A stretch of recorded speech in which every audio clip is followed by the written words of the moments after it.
What's going on, guys? JSGC here, and we are here for another Manchester City video. Today we are going to be doing another Manchester City transfer update. Before I crack on with this video though, make sure, like always, if you are enjoying the content, want to help to support my channel, then do subscribe. Press that red button, press the bell, and put your push notifications on. Aiming for 21k subscribers. We're less than 100 subs away from that goal. Also going to be doing daily Manchester City transfer updates throughout all of the winter January transfer window for you guys to look forward to. So if you want to stay up to date with the latest Manchester City transfer news this upcoming transfer window, then do subscribe. Also, don't forget social media links. They're in the description below and sliding across at the bottom of the screen if you want to go and follow me on my Twitter and Instagram. My email also in the description below too if you want to hit me up for any sponsorship for any videos or any general business enquiries. Leave a thumbs up as well if you do enjoy this video. Once more, aiming for 300 likes.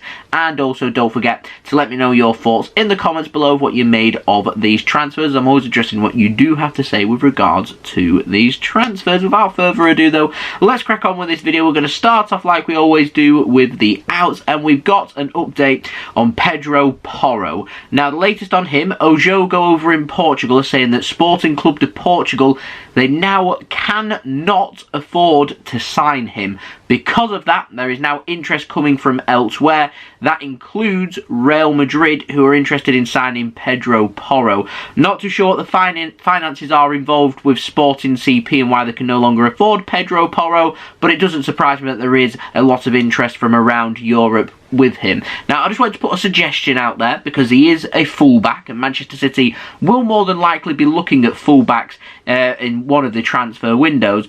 Could Pedro Porro potentially be one of the options for City to consider where we wouldn't need to, spend any money? And what I mean by that is João Cancelo could become a full-time left-back for Manchester City, and he would compete with Oleksandr Zinchenko for the left-back spot, and Kyle Walker then could compete with Pedro Porro for the right-back spot, and we're all sorted with our full-backs. Just an option that I'm putting out there. If you think that's a good idea, let me know in the comments below. If not, again, let me know your thoughts in the comments below. Now, we've got an update on Raheem Sterling. Strap yourselves in for this one. Now, 90-minute football. They're saying that Raheem Sterling, he wants to leave Manchester City in January to go out on loan and join Barcelona. We know at this moment in time he won't sign a new contract with Manchester City. His contract is up in the summer of 2023. There or thereabouts, he's got 18 months left on his contract, and it is putting Manchester City into a position of, if Raheem Sterling doesn't sign a new contract, do we sell him or do we let him run down his contract in the hope that he'll sign a new deal, a little bit like what happened with Eric Garcia? That's the situation that City are foretelling here, and I do not mind City loaning Raheem Sterling out as long as there is an obligation rather than an option to sign Raheem Sterling. If we have guaranteed income coming in for Raheem Sterling and City do want to sell, then I have no problem with a loan in January for that deal to be made as an obligation to be permanent in the summer. Then I wouldn't have a problem with that. Like I said, it does give City guaranteed income. Now, the hiccups involved with this is it's Barcelona that want to sign Raheem Sterling. Barcelona, they'd need to pay all of Raheem Sterling's wages if they wanted to loan him. City would probably be looking for a good loan fee on top of that. And I get a sense that Barcelona here not only trying to be cheeky, but also trying to be a bit cheap as well. So I'm hoping City will hold firm. I've heard rumours of £45 million could be enough to tempt Manchester City to sell. However, I think that's a little low. We sold Leroy Sané for €55 million. That's the whole deal, the whole package involved with that transfer for Leroy Sané. And I didn't think that was too bad of a deal. And he had 12 months left on his contract. And I think we should be looking for, if it gets down to the summer and he wants to leave and City are willing to sell, I'd be looking for probably around a similar amount. It also means that City may be making maybe a small profit or a small loss there or thereabouts, depending on the finances.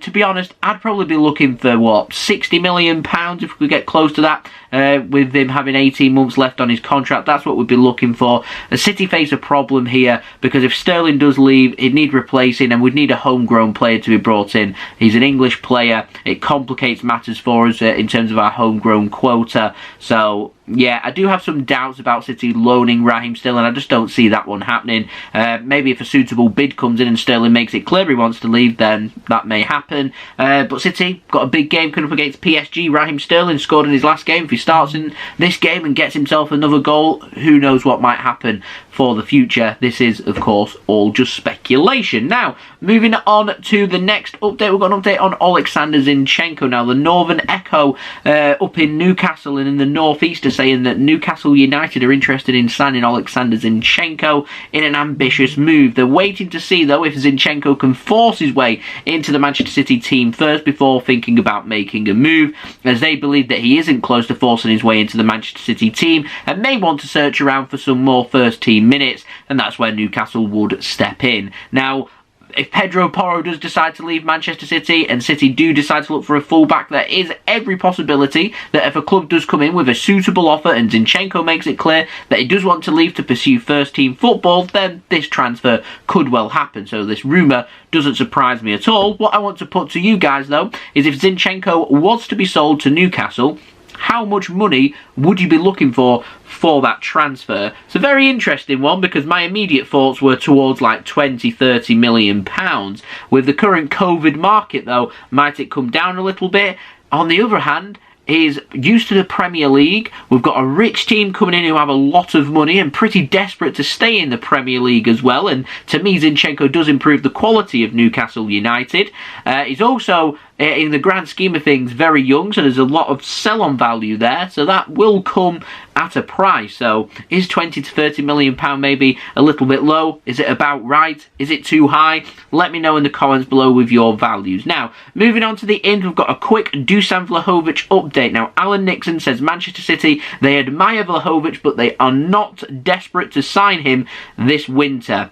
With that in mind, he could well be a summer target for Manchester City as we do look towards trying to find our long-term Sergio Aguero replacement. However, the problem we face is there is every chance that Vlahovic could well leave Fiorentina this winter if a club is willing to pay him a lot of money in wages and willing to pay Fiorentina a lot of money as well. They're looking to maximise their money with Vlahovic, and of course, with him being out of contract in 2023 as well, they know that with 18 months left on his contract, he's valued more now than what he will when he's in the summer, with him having 12 months. So we'll see what happens with regards to that. Like I said, I do regard Dusan Vlahovic, though, as pretty much a backup option for Manchester City rather than a first choice. But, like I said, we'll see what happens. So there we go, that has been the video. I hope you enjoyed the video. If you did enjoy this video, make sure you leave a thumbs up so I know that you enjoyed this video, aiming for 300 likes. If we could hit that, that would be brilliant. Also, do not forget my social media links, they're in the description below, sliding across at the bottom of the screen if you want to go and follow me on my Twitter and Instagram. My email also in the description below too, if you want to hit me up for any sponsorships for any videos or any general business inquiries. Subscribe to my channel as well if you're new around here. Like I said, daily Manchester City transfer updates coming out in January, so all the way throughout January for you guys to look forward to stay up to date with all the latest Manchester City transfer news this winter. So do subscribe and put your push notifications on if you haven't already, and stay up to date every single day with the latest transfer news with Manchester City. And also don't forget to let me know your thoughts in the comments below of what you made of these transfers, including your thoughts on that Pedro Porro potentially coming back to Manchester City. What's your thoughts on Raheem Sterling? Let me know your value of Oleksandr Zinchenko as well. And Dusan Vlahovic, would you rather City cast him away or bring him in? Let me know in the comments below, and I'll see you all again very soon for the next Manchester City video, which will be up again tomorrow with a match vlog for that big PSG game. Looking forward to that one at the Etihad Stadium, so I'll see you then. So I've been JSGC, thank you everyone for watching, I hope everyone is safe and well, peace, ciao for now.